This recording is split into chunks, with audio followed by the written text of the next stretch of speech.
La douloureuse vérité que Marie Laforêt a finalement admise, dans ces dernières années, était la douleur d'une blessure d'enfance qu'elle avait enfouie au plus profond d'elle-même pendant des décennies.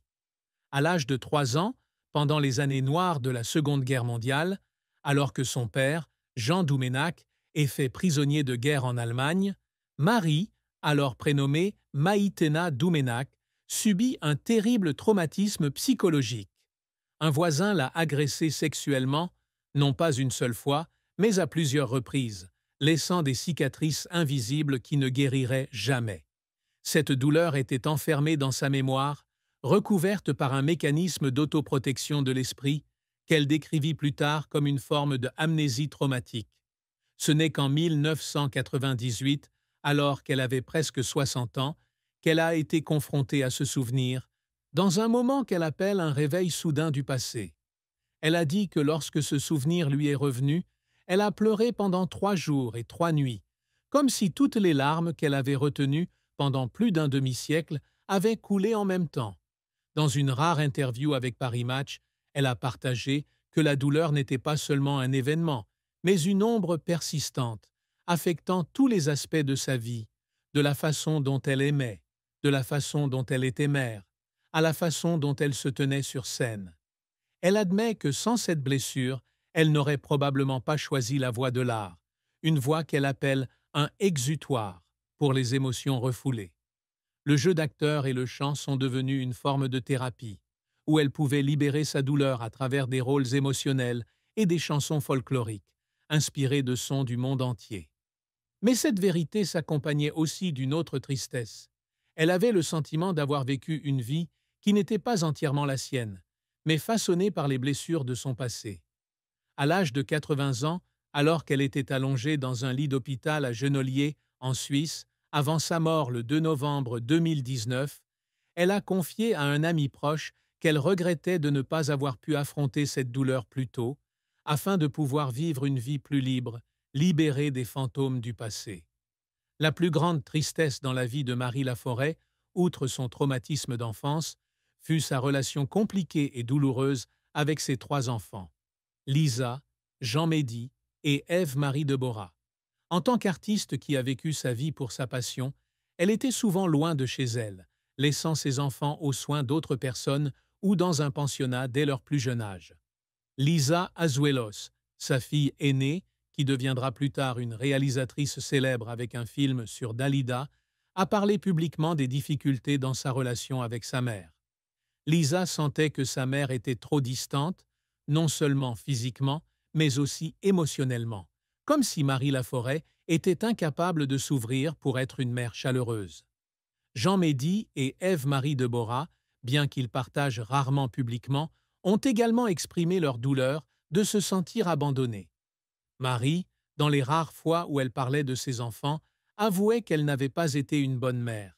Elle a dit qu'à chaque fois qu'elle regardait ses enfants dans les yeux, elle voyait un reproche, et cela lui brisait le cœur. Cette tristesse devint encore plus profonde lorsqu'elle réalisa que sa carrière, aussi brillante fût-elle, ne pouvait pas compenser les lacunes dans sa relation avec ses enfants. Elle a raconté un jour qu'il y avait des nuits où elle restait seule dans son appartement à Genève, pensant à Lisa, Jean Médy et Déborah, et se demandant ce qu'elle pouvait faire pour arranger les choses. Mais le temps a passé, et les fissures dans cette relation semblaient irréparables. À l'âge de 80 ans, alors qu'elle préparait son dernier recueil de musique, elle écrivit dans le livre qui l'accompagnait qu'elle souhaitait dédier ses chansons à ses enfants, en guise d'excuse tardive.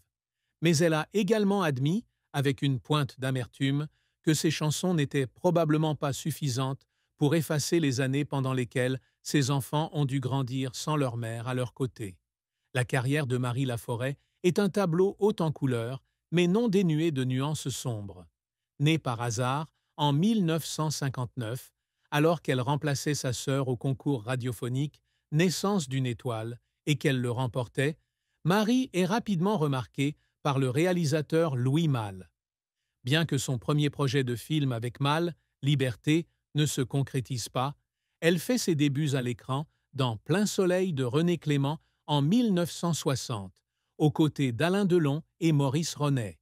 Avec son regard perçant et sa beauté élégante, elle a immédiatement marqué les esprits, devenant l'un des nouveaux visages de la nouvelle vague du cinéma français. Les années 1960 marquent son apogée, avec des rôles dans La fille aux yeux d'or, Rat Trap et Blue Panther, et des collaborations avec de grands réalisateurs comme Claude Chabrol, Georges Lautner et Henri Verneuil. Outre le métier d'actrice, Marie Laforêt a également laissé une profonde empreinte dans la musique. En 1963, elle sort son premier single, Les Vendanges de l'amour, chanson écrite par Daniel Gérard, qui devient immédiatement un énorme succès. S'ensuivent une série de tubes tels que Yvan, Boris et moi, Viens, Viens et Il a neige sur Yesterday, une ballade émouvante sur la séparation des Beatles. Contrairement à d'autres chanteuses yéyé de l'époque, comme France Gall ou Sylvie Vartan, Marie a apporté un style unique, intégrant des influences folkloriques d'Amérique du Sud, d'Europe de l'Est et même de musique yiddish. Sa voix, rauque et pleine d'émotion, était comme un murmure du cœur, faisant ressentir au public la tristesse et la sincérité de chaque parole. Cependant, sa carrière musicale n'a pas toujours été facile. Lorsqu'elle a signé avec CBS Records, elle a dû faire face à la pression de produire des chansons commerciales, alors que son cœur était tourné vers des chansons plus personnelles et plus profondes. Ce conflit lui fait progressivement perdre sa passion pour le chant. En 1978, elle décide de quitter la scène, de s'installer à Genève, en Suisse, et d'ouvrir une galerie d'art. Bien qu'elle soit revenue à la musique en 1993 avec l'album Reconnaissance, dont elle a elle-même écrit les paroles, puis en 2005 avec une série de concerts à guichets fermés au Bouffe parisien, elle a admis ne jamais vraiment s'être intégrée au monde de la musique commerciale. Dans une interview de 2005, elle confiait avoir honte de chanter des chansons qui ne reflétaient pas sa véritable personnalité, comme si elle jouait le rôle de la Marie Laforêt que le public attendait. En tant qu'actrice, elle a également rencontré de nombreux défis. Bien qu'elle ait travaillé avec des stars comme Alain Delon, Jean-Paul Belmondo et Charles Aznavour, elle a souvent été confrontée à des préjugés sur sa beauté. Beaucoup de réalisateurs ne la voient que comme un joli visage, au lieu d'une actrice avec de la profondeur. Son rôle dans Fucking Fernand en 1987, qui lui vaut une nomination au César de la meilleure actrice dans un second rôle, est un moment fort, mais elle a le sentiment de ne jamais être pleinement reconnue comme une actrice sérieuse. Le rôle de Maria Callas dans la pièce Masterclass en 2000 et 2008 fut un autre moment fort, lui permettant de recevoir le prestigieux prix Molière, mais elle regrette encore de ne pas avoir eu plus d'occasion de montrer son talent dans des rôles plus complexes. La vie de Marie Laforêt fut une série d'épreuves difficiles, à commencer par les années turbulentes de la guerre. Lorsque son père est fait prisonnier, la famille Douménac doit fuir Soulac-sur-Mer, trouvant refuge à Cahors et Lavelanet. Ces années ont apporté non seulement de la douleur, due à des traumatismes personnels, mais aussi de la pauvreté et de l'insécurité. Après la guerre, la famille s'installe à Valenciennes, où son père dirige une usine de matériel ferroviaire avant de s'installer à Paris. Ici, Marie, une fille intelligente mais timide, a un jour envisagé de devenir religieuse, mais a finalement trouvé la libération dans l'art. Les cours au lycée La Fontaine et les cours de théâtre avec Raymond Rouleau l'ont aidé à surmonter son traumatisme psychologique, mais n'ont pas pu effacer complètement les cicatrices. Le mariage était un autre défi dans sa vie. Avec 5 mariages, Marie Laforêt semble toujours être à la recherche d'un amour durable, mais n'y parvient jamais. Son premier mariage, en 1961, avec le réalisateur Jean-Gabriel Albicoco, qui lui valut le surnom de « La fille aux yeux d'or », se termina par un divorce après seulement 2 ans. Sa relation avec Judas Azuelos, un homme d'affaires d'origine marocaine, lui donna 2 enfants, Lisa et Jean-Médy, mais prit fin en 1967. Son mariage avec Alain Kahn-Srieber, un collectionneur d'art, dura de 1971 à 1973 et donna naissance à une fille cadette, Ève-Marie Deborah.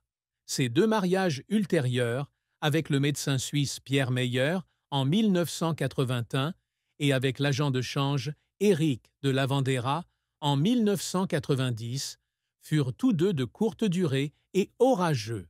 En particulier, le divorce avec Lavandera est devenu une affaire publique controversée, car elle l'a accusé d'être impliqué dans une organisation criminelle et même de l'avoir délibérément abandonnée alors qu'elle avait de graves problèmes de santé.